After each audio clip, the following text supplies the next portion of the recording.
El supermercado La Esperanza, un laberinto de pasillos brillantes y estanterías abarrotadas en el corazón del distrito comercial, bullía con la actividad de un martes por la tarde.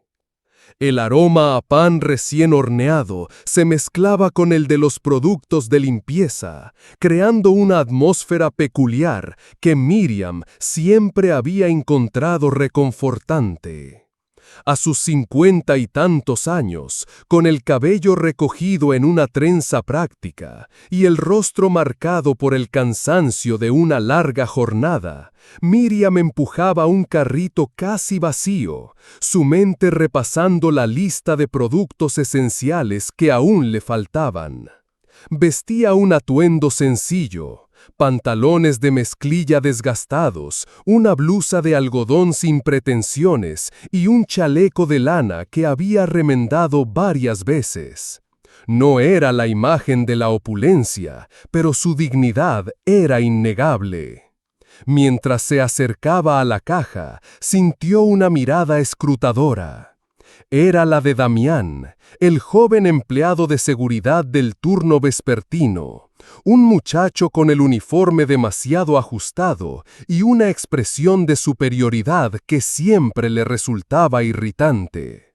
Damián se acercó al gerente de turno, un hombre corpulento y de ceño fruncido llamado Ricardo, y le susurró algo al oído, lanzando miradas furtivas hacia Miriam. Ricardo asintió con gravedad, sus ojos fijos en ella. Miriam no le dio importancia. Había experimentado el desdén y los juicios superficiales toda su vida. Se colocó en la fila de la caja rápida, donde una cajera joven, de nombre Laura, pasaba los productos con una velocidad casi inhumana. Cuando llegó su turno, Miriam comenzó a descargar sus pocos artículos. Una botella de leche, un pan integral, unas verduras y una pequeña caja de té de hierbas. ¿Algo más, señora?, preguntó Laura, su voz teñida de impaciencia, sin levantar la vista de la pantalla. No, solo esto, por favor, respondió Miriam, mientras metía la mano en su bolso buscando su billetera.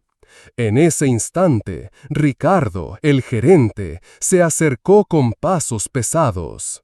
«Disculpe, señora, necesito que me muestre el contenido de su bolso». Su tono no era una pregunta, sino una orden. Miriam frunció el ceño. «¿Perdón? ¿Hay algún problema?» «Sospechamos que ha guardado algo en su bolso», dijo Ricardo, su voz baja pero autoritaria. Damián la vio revisando los bolsillos por un rato. Un escalofrío recorrió a Miriam. Su rostro no mostró miedo, sino una mezcla de incredulidad y una familiaridad dolorosa. «Solo estoy buscando mi dinero para pagar, no he escondido nada». Ricardo soltó una risa condescendiente. «Sí, claro, ya he oído esa historia antes. Venga, vacíe sus bolsillos ahora mismo, o tendré que llamar a la seguridad de la plaza». La fila detrás de Miriam creció, y algunos clientes comenzaron a murmurar. Un hombre sacó su teléfono, listo para grabar. Laura, la cajera, miró de reojo a Miriam con una mezcla de lástima y nerviosismo. Miriam se irguió, su postura ahora más firme, a pesar del temblor interno. «Le sugiero que no dé un paso más. No tiene autoridad para registrar mi propiedad personal sin una orden o una razón válida». Su voz era tranquila, pero poseía una fuerza inusual que hizo que Laura tragara saliva. Ricardo, sin embargo, se sintió desafiado. «Ah, no. ¿Y qué se supone que es usted? ¿Una abogada? No me haga perder el tiempo, mujer. Vacíe los bolsillos ahora». Dio un paso adelante y empujó a Miriam contra la caja registradora. «¡Basta!», exclamó ella, intentando soltarse, pero la presión de los brazos del gerente y el pánico de Damián, quien se había acercado, la hicieron tambalear. «¡Llamen a la policía!», ordenó Ricardo, su voz resonando por el pasillo.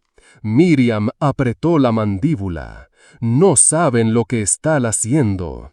«Ah, no. ¿Y qué se supone que es? ¿Una agente encubierta?», se burló uno de los clientes, provocando risas nerviosas. «No», respondió Miriam, su voz cargada de una extraña dignidad, «pero les aseguro que cuando sepan quién soy, van a desear no haberme tocado». Ricardo la ignoró, empujándola con más fuerza contra el mostrador. «Déjese de jueguitos y quédese quieta hasta que llegue la policía». Laura marcó el número de emergencia, su mano temblorosa. «Tenemos a una persona sospechosa en la tienda. Parece que intentó robar algo. Sí, lo tenemos retenido». El sonido de los pitidos de los escáneres en las cajas cercanas llenó los pocos segundos de silencio. Miriam, atrapada, observó a su alrededor. Todos la miraban como si fuera una delincuente. Las risas y los murmullos se hicieron más fuertes, humillándola públicamente. Pero en sus ojos no había miedo, solo una fría determinación. Sabía que esto no terminaría aquí. El sonido de una patrulla con la sirena apagada se estacionó frente a la entrada del supermercado La Esperanza, irrumpiendo en el tenso silencio del lugar. 2 oficiales, un hombre y una mujer, bajaron rápidamente y entraron con las manos en el cinturón, listos para actuar. Sus miradas se posaron de inmediato en la escena. Ricardo, el gerente, con una expresión de autoridad forzada, Damián, el empleado de seguridad, tembloroso, y Miriam, inmóvil junto a la caja, su dignidad intacta a pesar de la humillación. «¿Qué está pasando aquí?», preguntó el oficial Díaz, un hombre de rostro serio y voz dura, dirigiendo su mirada al gerente. Ricardo, sintiéndose respaldado, soltó a Miriam y señaló con un gesto acusador.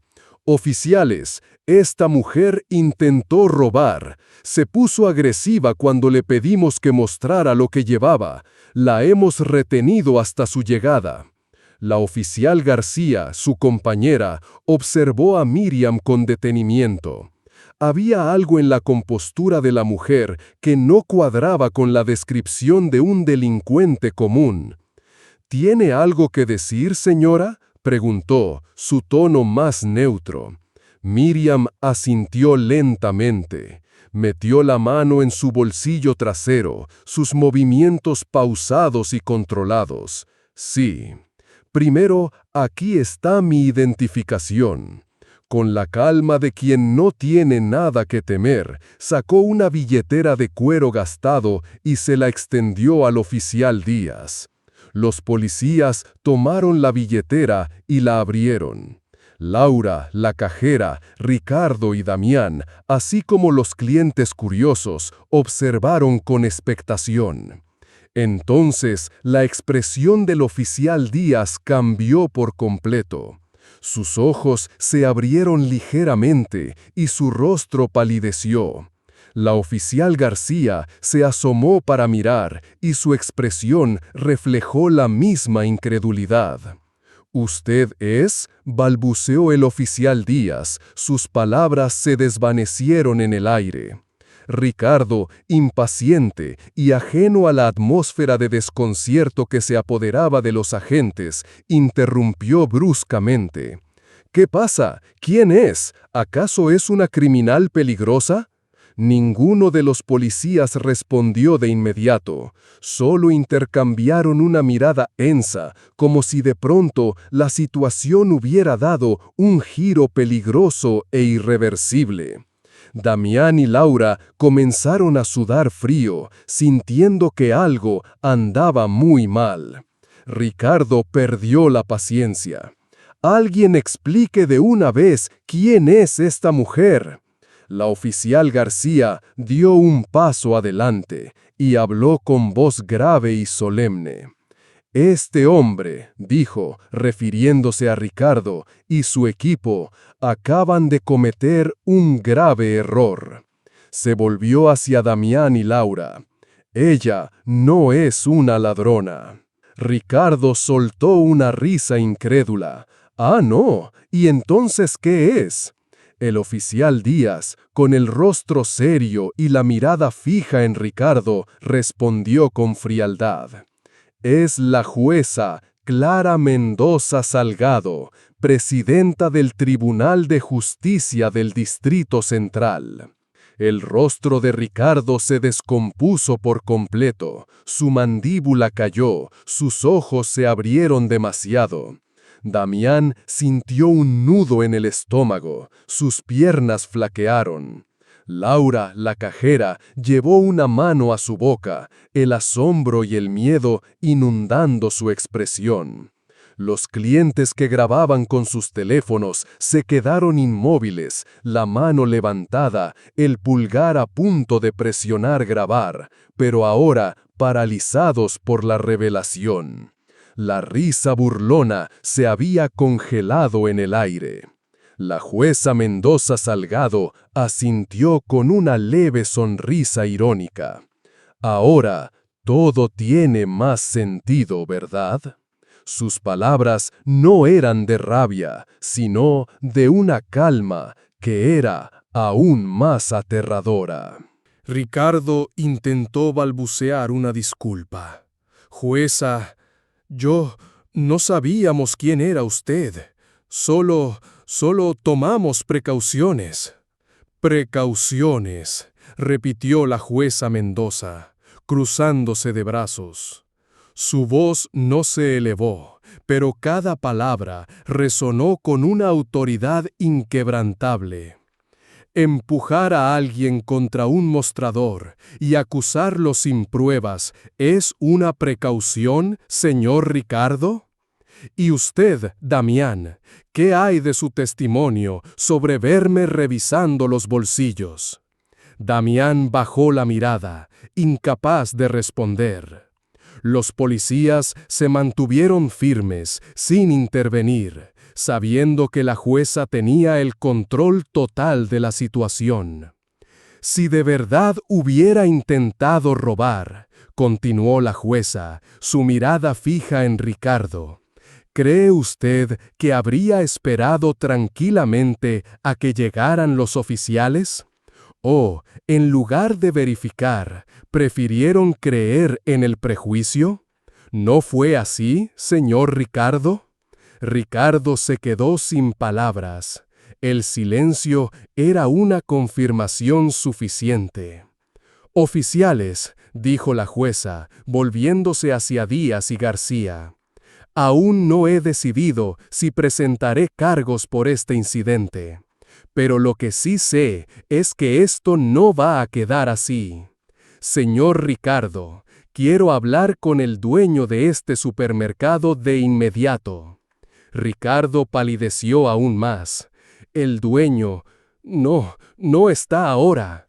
«Pues dígale que espere mi llamada», sentenció la jueza.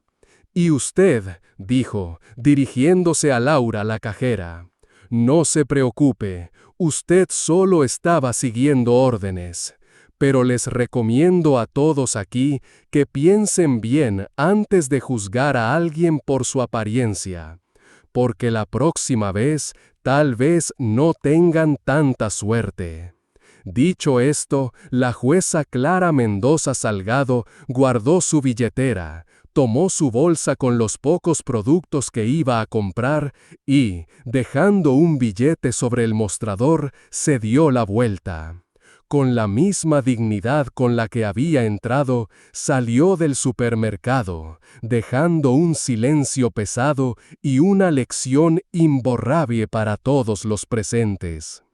El video del incidente en supermercado La Esperanza no tardó en volverse viral. Subido por uno de los clientes que había grabado con discreción, las imágenes se extendieron como pólvora por las redes sociales. Miles de comentarios inundaron la publicación. ¡Qué vergüenza de empleados! ¡Se lo merecían por prejuiciosos! La jueza Mendoza Salgado hizo lo correcto. Entre todos, un comentario anónimo que decía: «Nunca subestimes a alguien por cómo luce. Puede que termines temblando de miedo al descubrir quién es en realidad». Se convirtió en frase viral. La historia de la jueza, humillada por su apariencia y luego revelando su verdadera identidad, se convirtió en una lección pública sobre el prejuicio. Mientras tanto, en su oficina del Tribunal de Justicia, la jueza Clara Mendoza Salgado observaba la pantalla de su ordenador. No era una persona que buscara el reconocimiento o la fama, pero la indignación que había sentido en el supermercado era genuina. El impacto del video, sin embargo, la sorprendió. No se trataba de venganza, sino de justicia, y de enviar un mensaje claro. El respeto no se exige a gritos, se gana con integridad y se defiende con valentía. Esa tarde, el dueño de supermercado La Esperanza, el señor Armando Robles, un hombre de negocios respetado, pero algo alejado de la operación diaria de sus establecimientos, intentó contactar a la jueza Clara. Su asistente personal recibió la llamada y le informó de la situación. Armando Robles, enterado de la humillación pública y el video viral, estaba pálido de la furia. «¡Es inaceptable!», gritó Armando a Ricardo por teléfono, su voz resonando en la oficina. «¿Cómo es posible que mis empleados traten así a un cliente y a una jueza de la República? Están despedidos, todos, ahora mismo». Ricardo, el gerente, intentó suplicar. «Señor Robles, por favor, fue un error, una confusión». «Un error que está costando la reputación de mi empresa», cortó Armando. «Quiero que limpien mi nombre, y quiero que la jueza Mendoza reciba mis más sinceras disculpas, en persona». La jueza Clara, por su parte, se reunió con el fiscal general del distrito. No presentó cargos penales contra Ricardo ni Damián por el incidente en el supermercado. Sin embargo, solicitó una investigación formal sobre la conducta de los empleados y las políticas de atención al cliente de la cadena de supermercados. «No se trata de castigar, sino de educar», explicó al fiscal. «De que entiendan que cada persona, sin importar su apariencia, merece respeto y dignidad». Días después, Ricardo y Damián fueron formalmente despedidos de sus puestos, y sus nombres, por decisión del señor Robles, fueron incluidos en una base de datos interna de la industria minorista como personal no apto para el trato con el público debido a malas prácticas de servicio y discriminación velada. Sus carreras en el ámbito del comercio minorista estaban arruinadas. Laura, la joven cajera, no fue despedida.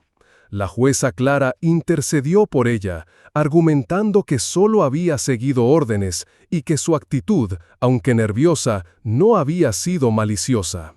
Laura fue reasignada a un puesto administrativo y se le exigió tomar cursos de sensibilización y atención al cliente. Un día, Laura se acercó a la jueza en el tribunal para agradecerle. «Gracias, jueza. Me dio una segunda oportunidad». Clara asintió. «Úsela con sabiduría, Laura. Y recuerde, el respeto no se exige, se gana. Pero la dignidad, esa, no se negocia jamás». La vida de la jueza Clara Mendoza Salgado regresó a su ritmo habitual, aunque con una nueva capa de visibilidad. La gente la reconocía en la calle, le sonreía con respeto, y algunos incluso se acercaban para agradecerle por la lección que había dado. Sin embargo, en medio de esa calma, algo inesperado ocurrió. Una tarde, mientras revisaba expedientes en su despacho del tribunal, el teléfono de su oficina sonó con un número desconocido. Clara dudó, pero respondió. ¿Jueza Mendoza Salgado?, preguntó una voz grave y distorsionada al otro lado de la línea. Era una voz masculina, fría como el hielo. «Soy yo. ¿Quién habla?», respondió Clara, su tono profesional y cauto. «Alguien que tiene información que le interesa», continuó la voz. «Información sobre el dueño de supermercado La Esperanza, sobre Armando Robles y sobre su pasado». Clara frunció el ceño. ¿De qué está hablando? Si tiene alguna denuncia, preséntela por los canales adecuados. «Esto no es una denuncia, jueza», dijo la voz con una risa amarga. «Es una advertencia. Y una verdad que Armando Robles ha ocultado durante décadas. Algo que lo conecta a usted de una forma que ni se imagina». El pulso de Clara se aceleró. La mención de Armando Robles y la conexión inesperada la intrigó. ¿Qué conexión? ¿Y por qué me lo dice a mí? «Porque usted es la única que puede hacer justicia», dijo la voz, «la única que no tiene miedo de las sombras. El pasado de Armando Robles no es tan limpio como aparenta. Su fortuna fue construida sobre la mentira y el sufrimiento de otros. Un secreto que enterró junto a la reputación de una familia inocente». «Sea más específico», exigió Clara, su voz ahora más firme. «Si no me da detalles, daré por terminada esta conversación». Hubo un breve silencio al otro lado. Hace muchos años, en un pueblo olvidado llamado Puerto Dorado, un hombre llamado Julián Castresana fue acusado injustamente de un fraude. Su vida y la de su familia fueron destruidas. Armando Robles estuvo involucrado. Él lo sabía todo. Él se benefició. El nombre Julián Castresana no le sonaba a Clara, pero la descripción de la injusticia y la destrucción de una familia la golpeó profundamente. Era una historia que resonaba con la suya, con la de la dignidad pisoteada y la verdad silenciada. «¿Cómo puedo verificar esta información?», preguntó Clara. «No puede, todavía», respondió la voz, «pero le daré una pista. Busque los archivos del antiguo orfanato Casa del Sol en Puerto Dorado. Y una mujer, su nombre es Valeria Olmos. Ella fue testigo de todo. Ella fue la que pagó el precio de las mentiras de Armando Robles». Antes de que Clara pudiera preguntar más, la llamada se cortó abruptamente. El teléfono zumbó en su mano. Se quedó sentada en su despacho, mirando la pantalla, un torbellino de pensamientos en su mente. ¿Era una trampa? ¿Un intento de desacreditar a Armando Robles por algún rival? ¿O era una verdad oculta, esperando ser desenterrada? La jueza Clara Mendoza Salgado, conocida por su inquebrantable búsqueda de la justicia, sabía que no podía ignorar esa llamada. Algo dentro de ella le decía que, una vez más, el destino la estaba llevando a un camino donde la verdad esperaba, no siempre cómoda, pero siempre necesaria. La jueza Clara Mendoza Salgado no era de las que dejaban cabos sueltos. Al día siguiente de la misteriosa llamada, movilizó a su equipo de investigación de confianza, solicitando discreción absoluta. necesitaba que rastrearan cualquier información sobre Casa del Sol en Puerto Dorado y sobre una mujer llamada Valeria Olmos. Mientras esperaba los resultados de la investigación, Clara se sumergió en sus propios recuerdos y experiencias. Pensó en cómo la vida, a menudo, colocaba a las personas en situaciones donde eran juzgadas por la superficie, sin conocer las profundidades de su historia. Recordó su propia humillación en el supermercado y cómo eso paradójicamente la había llevado a este nuevo y complejo caso. Los primeros informes llegaron 2 días después.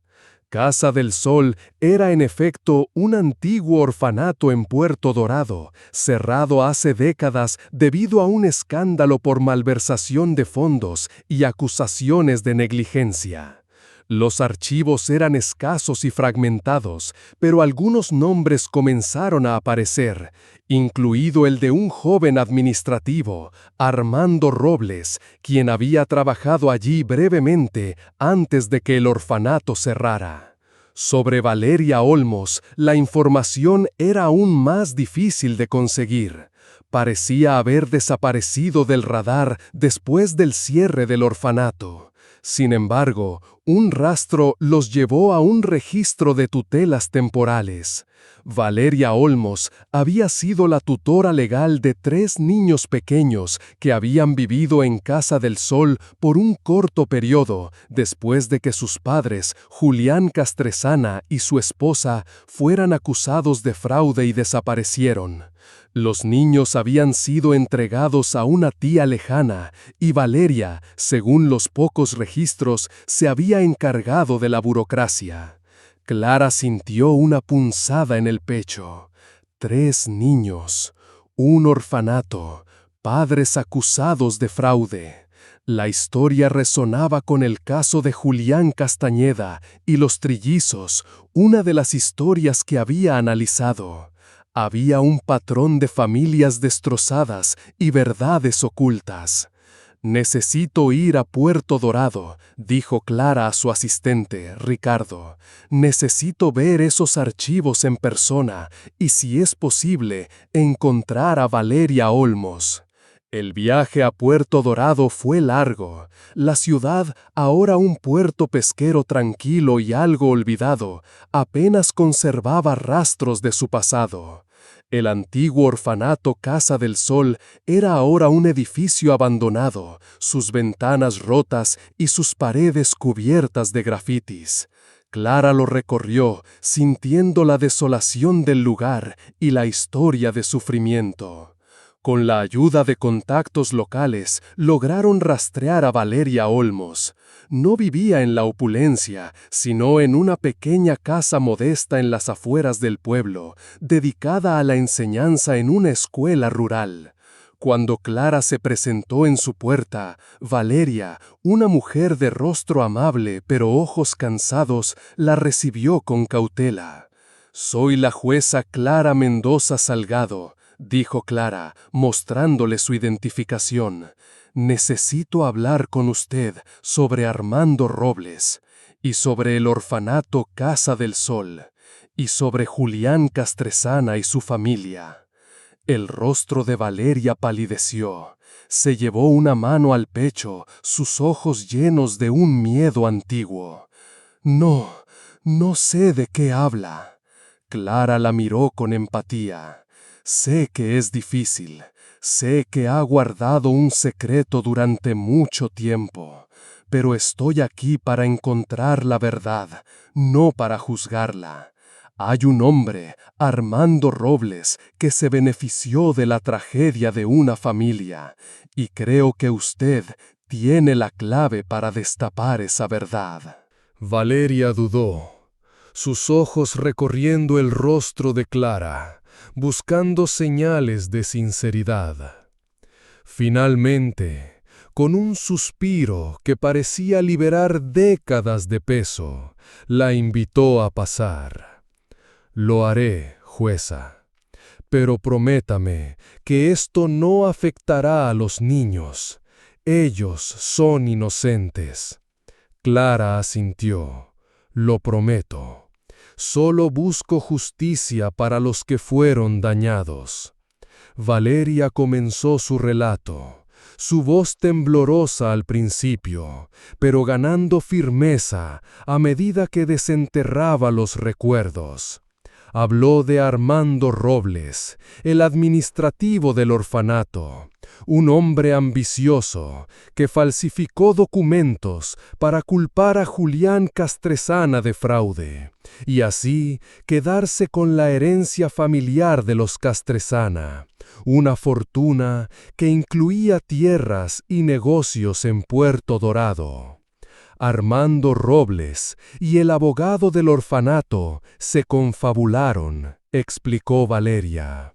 Usaron el incendio del primer Hotel Estrella del Norte, que también estaba involucrado con la familia Castresana en una inversión, como una tapadera para el fraude.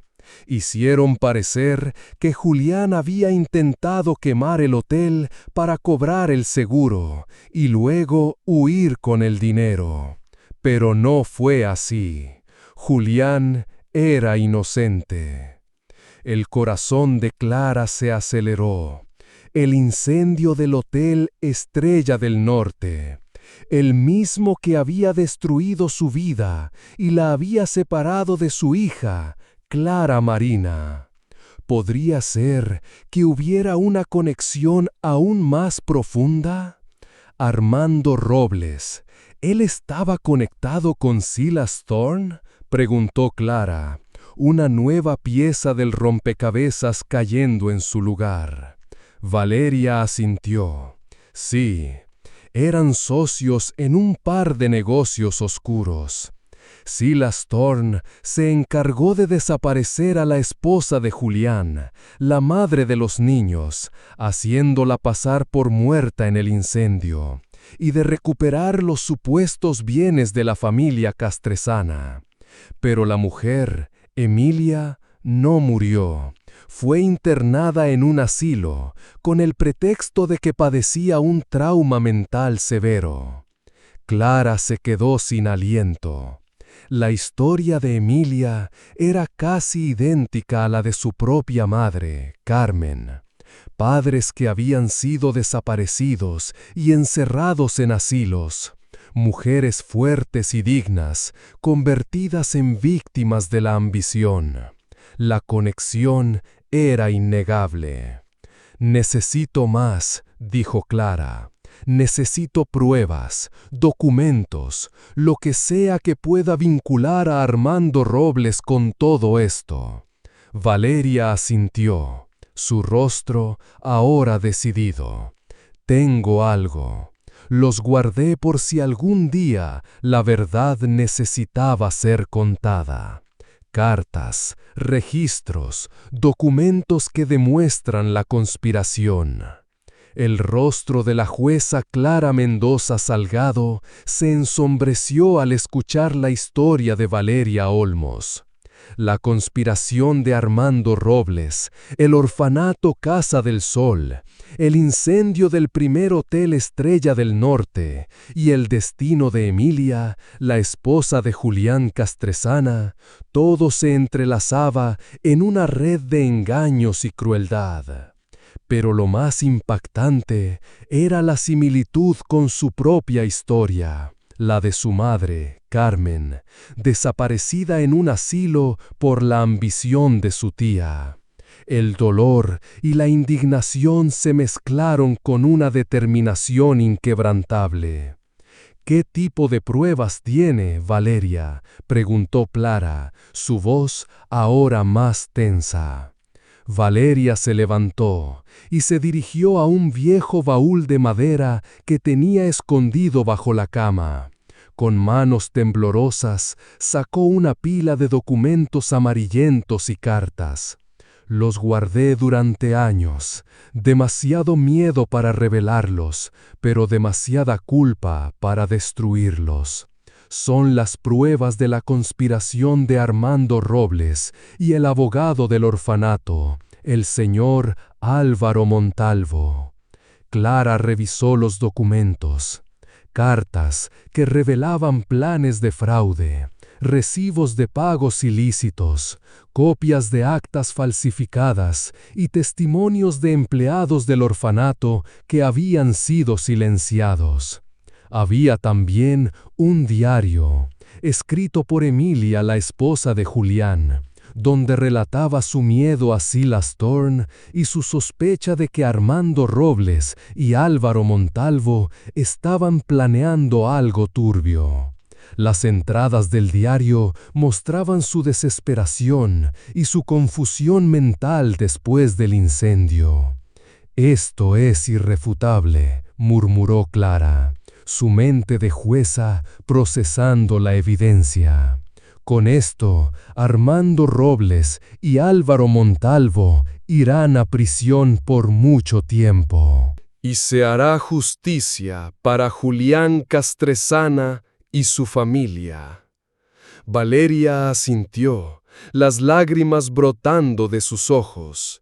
«Solo quiero que la verdad salga a la luz, y que los niños de Julián sepan la verdad sobre sus padres». Clara asintió. «Lo haremos. Y también haremos justicia para Emilia. ¿Dónde está ahora?». Valeria suspiró. «Hace años, antes de que yo me mudara a esta comunidad, la trasladaron a un asilo diferente, en una ciudad más grande, lejos de aquí. Se rumoraba que su condición mental había empeorado. Pero con este diario, tal vez su condición no era tan grave como la hicieron creer». Clara pensó en su propia madre, Carmen, y en cómo su tía la había mantenido en un asilo por años. La historia se repetía de manera escalofriante. De regreso en la ciudad del Alba, Clara se reunió con su equipo de investigación. Les presentó las pruebas de Valeria Olmos y les dio instrucciones claras: rastrear a Armando Robles y Álvaro Montalvo, el abogado, y encontrar a Emilia Castresana. La investigación fue rápida y eficiente. Armando Robles y Álvaro Montalvo fueron localizados y arrestados. Las pruebas de Valeria Olmos, combinadas con los archivos y el testimonio de la jueza Clara, fueron suficientes para que se iniciara un proceso legal en su contra. El escándalo sacudió los cimientos del sector empresarial y legal de la ciudad del Alba. Paralelamente, el equipo de Clara logró localizar a Emilia Castresana. Fue encontrada en un asilo de bajo perfil, en una ciudad rural, su estado mental deteriorado por años de abandono y medicación incorrecta. Al verla, Clara sintió una profunda tristeza. Era una mujer frágil, con una mirada perdida, un eco del sufrimiento que había experimentado su propia madre. Sin dudarlo, Clara ordenó su traslado a una clínica especializada, similar a la que había encontrado para su madre, Carmen. Allí, Emilia comenzó a recibir la atención médica y psicológica adecuada. Los médicos, tras evaluarla, confirmaron que su condición mental no era demencia irreversible, sino el resultado de un trauma severo y la falta de estímulos durante años. Había esperanza de recuperación, aunque lenta y gradual. La jueza Clara la visitó regularmente en la clínica, compartiendo historias de su propia madre y de la injusticia que ambas mujeres habían enfrentado. Habló con los médicos, con las enfermeras, asegurándose de que Emilia recibiera la mejor atención posible. Un día, mientras Clara le leía un libro en el jardín de la clínica, Emilia tomó su mano con fuerza. «Julián», murmuró apenas audible, el nombre de su esposo. El corazón de Clara dio un vuelco. Era una señal, una chispa de reconocimiento. La verdad estaba abriendo camino en la mente de Emilia, al igual que lo había hecho en la de su madre, Carmen. Clara sonrió, una sonrisa de esperanza y de una justicia que, aunque lenta, finalmente estaba llegando. El arresto de Armando Robles y Álvaro Montalvo y la revelación de la verdad sobre Emilia Castresana sacudieron a la sociedad de la ciudad del Alba. Los medios de comunicación, antes ocupados con la historia de la jueza Clara en el supermercado, ahora tenían un escándalo mucho mayor en sus manos. La noticia del fraude masivo, el encubrimiento y el secuestro implícito de una mujer para robar una fortuna se esparció como pólvora. La jueza Clara Mendoza Salgado se mantuvo al margen de la atención mediática directa, pero su influencia fue fundamental para asegurar que la investigación se llevara a cabo con la máxima rigurosidad. Se aseguró de que los fiscales tuvieran todas las pruebas necesarias, incluyendo los documentos que Valeria Olmos había guardado y el testimonio de la propia Valeria. Paralelamente, Clara se dedicó a la recuperación de Emilia Castresana. Las visitas regulares a la clínica, las conversaciones suaves, la música y los libros, todo contribuyó a que Emilia poco a poco comenzara a recordar. No era una recuperación completa, pero había destellos de claridad, momentos en los que reconocía rostros y pronunciaba nombres. Un día, Julián Castresana, el esposo de Emilia, fue notificado de la situación. Él había vivido en la sombra durante años, su vida destrozada por las acusaciones de fraude y la supuesta muerte de su esposa. Cuando lo contactaron, estaba trabajando en un pequeño taller de reparación de aparatos electrónicos en una comunidad humilde, lejos de la vida que una vez tuvo.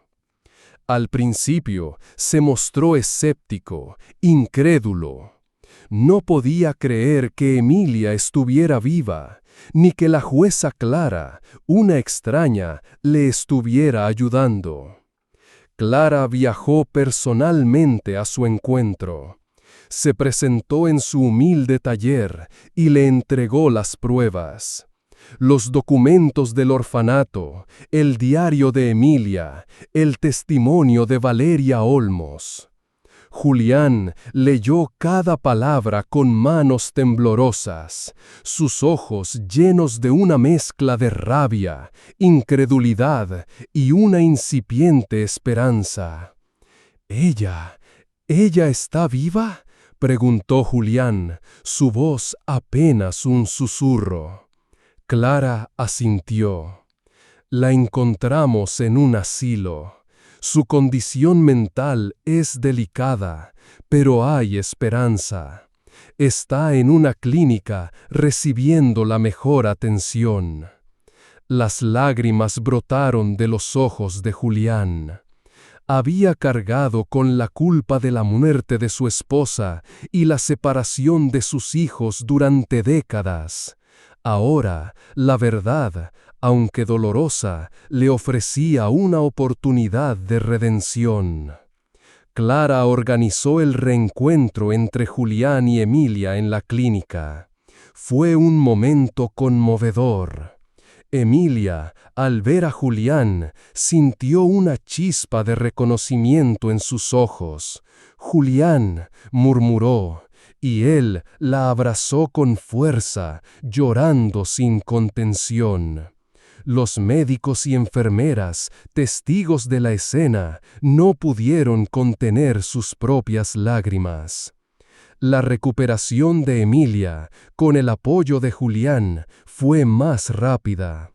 Aunque las secuelas del trauma persistirían, la presencia de su esposo y el amor de sus hijos, quienes también fueron informados de la verdad y visitaron a su madre, fueron la mejor medicina.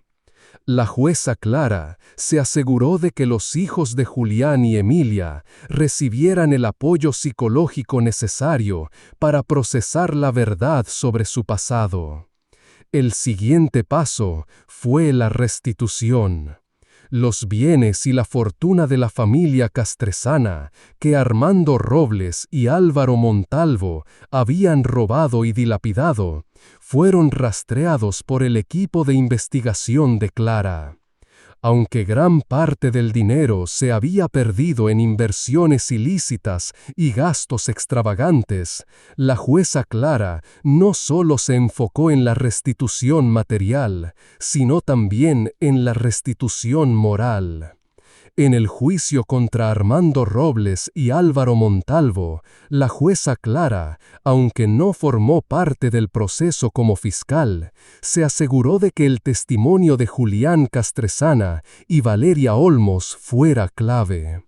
La historia de la familia Castresana, de la dignidad robada y la lucha por la verdad se convirtió en el centro del caso. Armando Robles y Álvaro Montalvo fueron declarados culpables de fraude, malversación y secuestro. Recibieron largas penas de prisión y su reputación, antes intocable, quedó destrozada. La jueza Clara Mendoza Salgado, a pesar de su discreción, se convirtió en un símbolo de la justicia implacable y de la verdad que siempre emerge. La historia de cómo una jueza fue humillada en un supermercado y cómo esa humillación la llevó a desenterrar una conspiración de décadas resonó en todo el país. Con la justicia finalmente servida para la familia Castresana, la jueza Clara Mendoza Salgado sintió una profunda sensación de alivio y satisfacción. Sin embargo, su misión no había terminado. La experiencia la había marcado y ahora veía la necesidad de ir más allá del estrado judicial. Emilia Castresana, aunque recuperada físicamente, aún necesitaba un apoyo continuo. Julián, su esposo, dedicó su vida a cuidarla, y sus hijos, ahora adultos, se esforzaron por reconstruir los lazos familiares. La jueza Clara, conmovida por su historia, decidió establecer una fundación. No la llamó Fundación Justicia, sino Fundación Dignidad y Verdad, con el objetivo de ayudar a personas que, como Emilia y Julián, habían sido víctimas de fraudes, manipulaciones o abusos que habían destruido sus vidas y reputaciones. La Fundación Dignidad y Verdad se convirtió en un faro de esperanza. Contaba con un equipo de abogados voluntarios, psicólogos y trabajadores sociales que ofrecían asistencia legal y apoyo emocional. Valeria Olmos, con su valiente testimonio y su conocimiento de los sistemas, se convirtió en una de las principales colaboradoras de la fundación, dedicando su tiempo a ayudar a otros a encontrar la verdad y la justicia. La jueza Clara Mendoza Salgado utilizó su influencia y su fortuna personal para financiar la fundación, asegurándose de que sus servicios fueran gratuitos para quienes los necesitaban. Su historia, la de la jueza humillada en un supermercado que luego destapó una red de corrupción, se convirtió en la inspiración de la fundación. Cada persona tiene derecho a su dignidad y a la verdad sobre su vida, decía Clara en las pocas entrevistas que concedía. Y nadie, sin importar su poder o su riqueza, tiene derecho a pisotearla. Con el tiempo, la Fundación Dignidad y Verdad creció, extendiendo su alcance a otras ciudades y ayudando a innumerables familias a recuperar lo que les había sido arrebatado. Clara se aseguró de que cada caso fuera tratado con la máxima discreción y respeto, entendiendo que el proceso de sanación era tan importante como el de la justicia. La vida de la jueza Clara Mendoza Salgado, una vez centrada únicamente en el sistema judicial, ahora tenía un propósito más amplio. Encontró una profunda satisfacción en ver cómo las personas, antes destrozadas por la mentira y el abuso, recuperaban su voz y su lugar en el mundo. Ella no solo aplicaba la ley, sino que también reparaba el tejido social.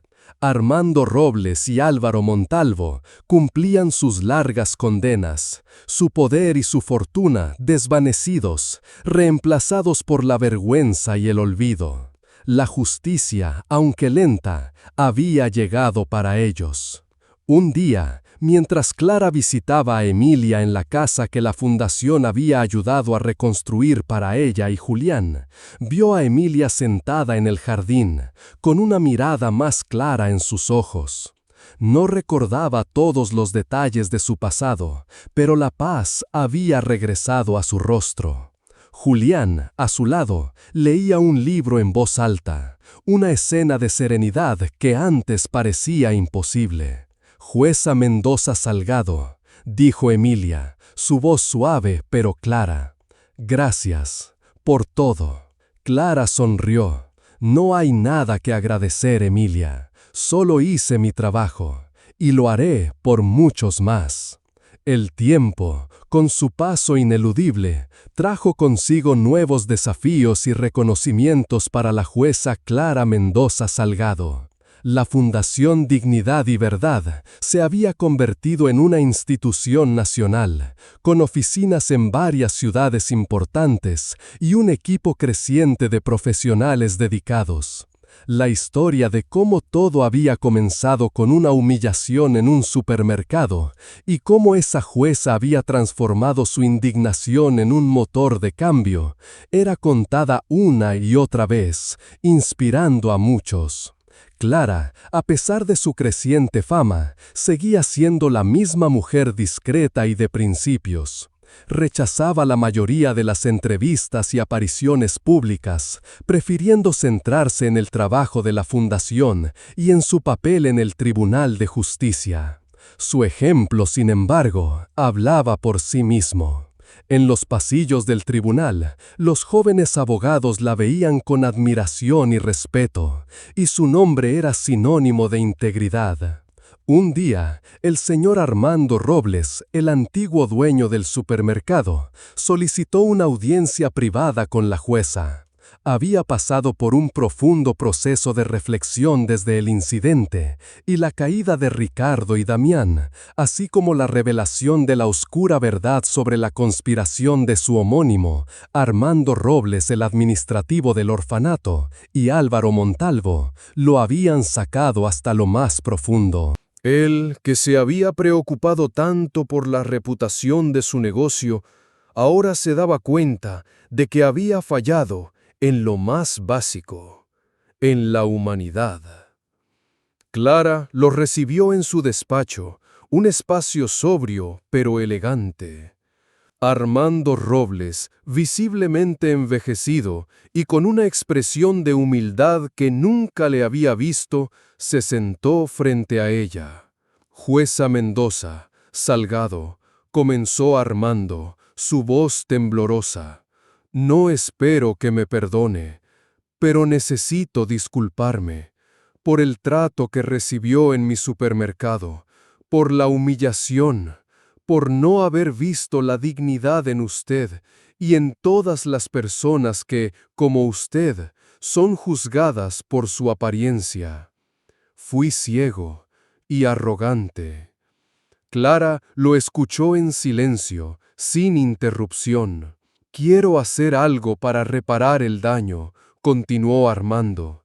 «Quiero que Supermercado La Esperanza sea un ejemplo de lo contrario, no solo para que los empleados reciban capacitación en trato humano, sino para que sea un lugar donde se respete a cada persona. Quiero establecer un programa de becas para jóvenes de bajos recursos que deseen estudiar derecho o cualquier carrera que les permita luchar por la justicia, a nombre de la Fundación Dignidad y Verdad. Clara lo miró con una nueva perspectiva. El arrepentimiento en los ojos de Armando Robles era genuino. Era un hombre que había aprendido de sus errores, que había sido transformado por la verdad. Acepto sus disculpas, señor Robles, dijo Clara, y acepto su propuesta, no porque sea un beneficio para la fundación, sino porque es un paso hacia la redención. Y la redención, como la justicia, siempre es posible. Armando Robles se puso de pie, sus ojos húmedos. Gracias, jueza. Gracias por esta oportunidad de hacer lo correcto. La noticia del acuerdo entre la jueza Clara y Armando Robles se difundió rápidamente, pero esta vez generó una ola de esperanza. No era un escándalo, sino una historia de perdón y transformación. Supermercado La Esperanza se convirtió en un modelo de inclusión y respeto, y el programa de becas de la Fundación Dignidad y Verdad abrió puertas para cientos de jóvenes talentosos que, de otra manera, no habrían tenido la oportunidad de perseguir sus sueños. Clara Mendoza Salgado nunca buscó ser una celebridad, pero su vida se convirtió en un testimonio viviente de que la dignidad, la verdad y la justicia pueden florecer incluso en los terrenos más hostiles. Ella, la mujer humillada en un supermercado, se había convertido en la arquitecta de un legado que trascendería su propia existencia. Los años pasaron, tejiendo nuevos hilos en el tapiz de la vida de la jueza Clara Mendoza Salgado. La Fundación Dignidad y Verdad prosperó, convirtiéndose en una fuerza imparable para el cambio social. Centenares de casos fueron resueltos, miles de vidas transformadas, y la visión de Clara de una justicia accesible para todos se materializó más allá de sus sueños más ambiciosos.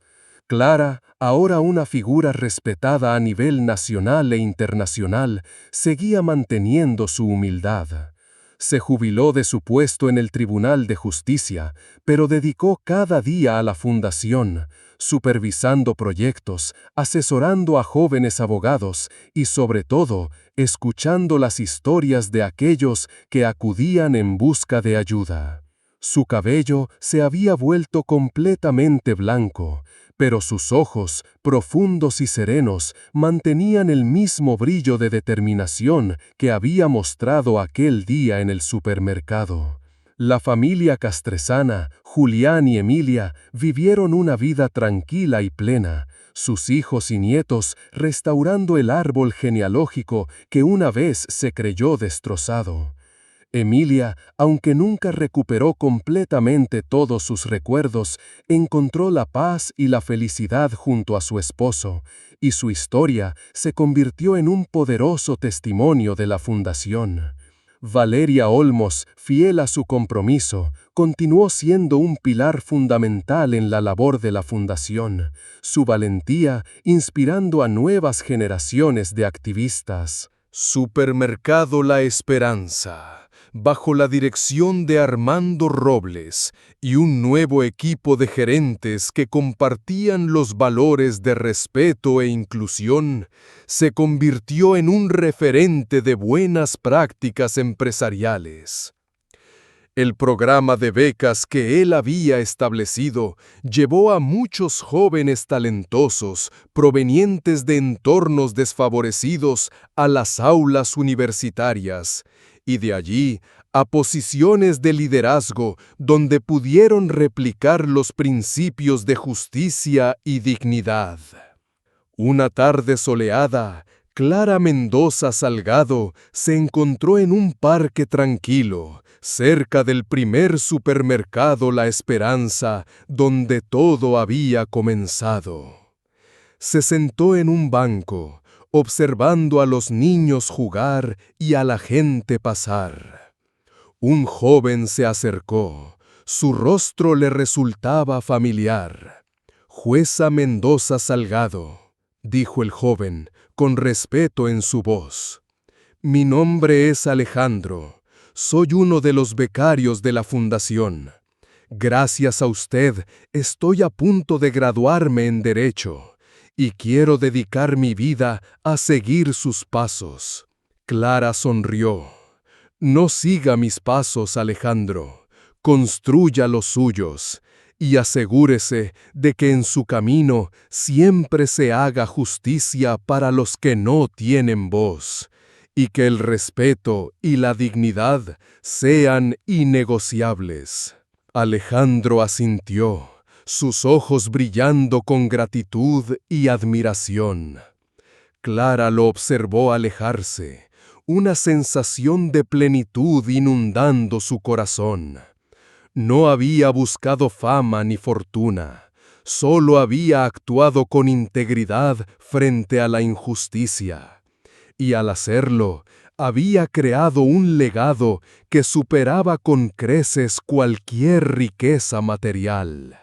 Pensó en aquel día en el supermercado, en la humillación, en el prejuicio, en cómo una simple acción de desprecio podía haberla quebrado. Pero no lo hizo. En cambio, se había convertido en la chispa que encendió un fuego de cambio. El respeto, la verdad, la dignidad, esos eran los verdaderos pilares sobre los que se construían las vidas que valían la pena. Y ella, la jueza humilde, había demostrado que, a veces, la fuerza más grande no reside en el poder, sino en la calma inquebrantable de una persona que conoce su propio valor.